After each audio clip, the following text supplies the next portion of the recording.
Welcome back to Inclusion Revolution here on Eastlink every Monday night at 9 and again Sunday nights at 8. We're really pleased that you're joining us to talk to Sharon Rutland from Cambridge Suites, who I like to call an employer of choice, an employer who maybe doesn't do everything exactly as it should work for the perfect inclusive environment. But I'll tell you something, just hearing Sharon in the first segment, you really understand that she's someone who is reaching out, looking for solutions, and also understands the financial repercussions of just throwing someone away and starting over. It's a win-win, and that's what we always want it to be, the right person for the right job. Now, Sharon, I know you mentioned earlier one of the things you're pursuing is disability awareness training. Oh, yeah. That is something that I know you know that I do across the country, and that's something we've dialogued on. And it was one of the reasons I was so impressed was, frankly, that very few people in this community have, although I've approached them, have really returned with the commitment to want to train their staff. Can you tell me why you think that's so important? I mean, I know why I think it's so important. Why do you think it's so important? I think it's so important because when you're talking about inclusion in our culture, in our work environment, our successes have been based on inclusion of our staff. And for us to make diversity within our workplace work for us, and inclusion and accommodation, then it takes that buy-in of our staff, of our team, into any of the projects, into anything that we're doing. So that's why I think it's really important. Yeah, well, you know, I've said this before to you, Sharon, but the fish stinks from the head. Maybe that's a little maritime invention, but it really does. And I've always believed with my disability awareness training that goes across the country that it needs to start as well at the top. So we often, like I'm in Alberta recently, and they had me training all the frontline staff, but nobody was training the backline staff. And in the case of a hotel, for instance, which I've done training for before, you've got the housekeeping and so many people in contact with people, but they're always sending me the sort of the front desk and the clerks that maybe see people, but they're not thinking about an inclusive environment front and back. Yes. And I know that's very, very important, and top to bottom. That's right. So I'm really appreciative to hear, and I certainly encourage all of the community employers who want diverse staff to take Sharon's lead in including in your plan disability awareness training, because the truth be told, education is power, knowledge is power, and if we, you and I have actually done some of the training for your staff, and I think you had an incredible response to that in terms of their perception of persons with disabilities. Can you share a little bit about what changed just with a simple day of training, which I know we've done? With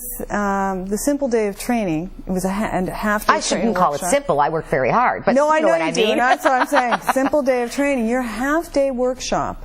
We do a lot of training within our group, and I've not seen the response that I saw from that half day.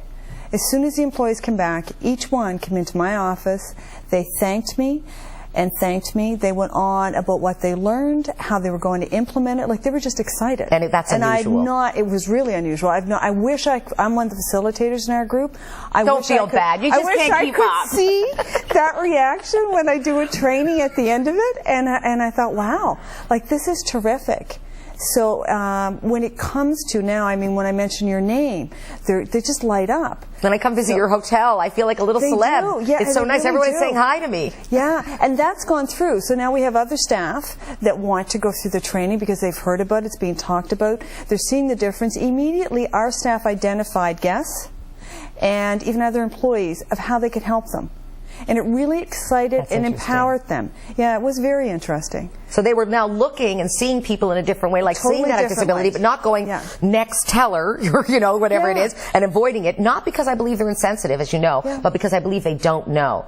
And I really believe disability awareness training is sort of that aha moment. It's not bringing them something they've never heard of necessarily. It's some information, but it's presented in a way that's applicable to every day. And that's why I'm so pleased to hear them coming back with suggestions and opportunities to say maybe we could make it easier. Because this is really about accommodation. And accommodation is not just for the person with disability. And of course, you and I have talked about that as well. When you accommodate or create an environment that is accommodating, you're accommodating the mothers with kids in strollers, the seniors, who don't necessarily identify as living with disability, but just natural aging process, as well as, of course, persons with disabilities, or just someone carrying a lot of bags. So it's really great when we talk about how accommodating environments are, and part of accommodation is the people that are exposed to them understanding not to be frightened, not to be avoidant, but to go face on and never be afraid to say, I don't know. Because that's okay. I used to live in New York. One of the things I loved about New Yorkers was they will never say, I don't know. If you ask how to get to Brooklyn, you'll get 14 different versions, but no one will say, I'm not sure. I mean, they'll say it in another language like they know where Brooklyn is. So I've always felt that was a really important message to send with disability awareness training, and I think your staff really grasped the concept of being able to say, you know, I don't know how to best help you. And what better dignity or better service can you provide than letting someone tell you what is best for them instead of that leap to assumption. Oh, my uncle uses a wheelchair. I'll just push you through here. Yes. Well, the truth be told, your uncle might like to be pushed. I prefer to move myself.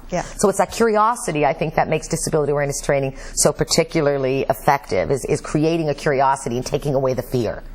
Definitely. Yes, you made them more comfortable. Like they learned, but they also, it empowered them in a way that they were more comfortable.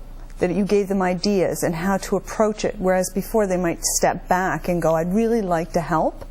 Or what do I do with this person who is in a wheelchair? How do I best approach it? Or they did it and did it wrong. Right. And so now they're more comfortable at going, oh, okay. So since I've gone through the workshop, I've got some tools in my back pocket that tell me, you know, I can try this approach or I can try that. I'll ask first. You're right, not being afraid to ask was huge. Yeah. And that was the thing. You have to remove the fear. I say about the next teller sign, but I've gone into banks and watched them do next teller in fear of having to speak to someone with slurred speech. When I just tell them, ask yes or no questions. Let them know you're having a hard time. Because the one thing I always teach is don't pretend you understand when you do, because that is the ultimate removal of someone's basic dignity. It means what they're saying doesn't matter. And I know you and I have talked about that and how important that providing that information to your staff who are very front line, especially in a hotel, you know, and restaurant environment. So I guess I want to ask you, what do you find right now is challenging you? Because you are that employer of choice. And what might I be able to provide you in terms of information, or are you curious about? Because I know you had some curiosity about how to proceed and do it better, which I'm very proud to hear you say. I'm very pleased. Yeah, no, definitely.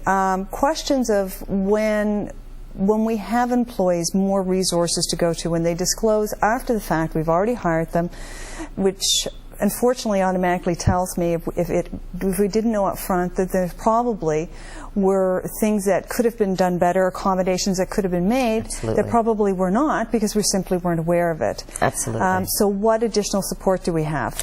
Right. You know, when we have an employee go out, for example, and they, for whatever reason, whether it's anxiety, depression, you know, what resources can we go to get them help to get them back? Right. And the nice thing is that this community has a lot. Yeah. Because we do have the highest per capita population of persons with disabilities who self-identify in the country, I expect our community to have some very good resources. And in fact, we do.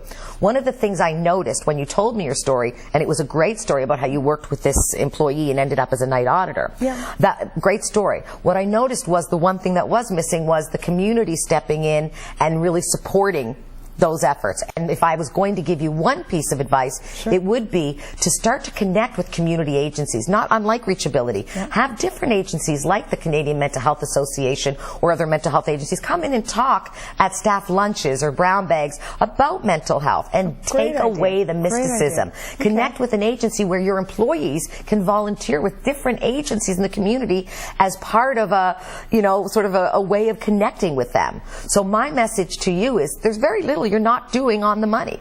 Just your openness, your curiosity, and the capacity to say, let's try to work this out is the greatest gift any employer can give. And then the community agencies, again, have that responsibility to reach out to you and to provide you information. At the same time, I'm encouraging you and other employers to reach out to agencies like Reachability, which is a cross-disability agency, so inclusive of all types. Or again, maybe the Society for the Hearing Impaired, you know, where they can talk about hearing impairment. So at this point, I just want to say, I think this has been a great dialogue. I love having an employer of choice like you. We're running out of time because we always are. Maybe I just talk too much. But I'm awfully pleased to have you here, Sharon, and to share some of those techniques you're using and the ones that we truly believe are the correct ones in including persons with disabilities, because we all want the same thing, and that's the right person for the right job. We'll be right back with Inclusion Revolution here on Eastland TV.